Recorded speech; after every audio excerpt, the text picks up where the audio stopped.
Today we're going to try a quick method to resolve printer offline issues on your Brother MFCJ497DW. Generic drivers can be a common cause of wireless issues with your Brother printer. In this video, we'll verify your driver configuration to ensure a generic driver did not get installed. To check your driver configuration, open Control Panel and right-click on the Brother printer icon. Select Printer Properties. When the driver settings appear, click the Advanced tab and verify that the proper driver has been applied. The proper driver will contain your model number in the name.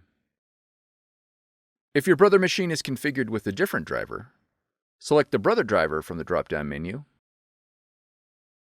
and click Apply.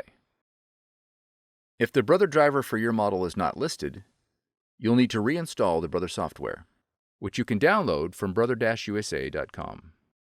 For more tutorials, FAQs, and videos, visit us at www.brother-usa.com.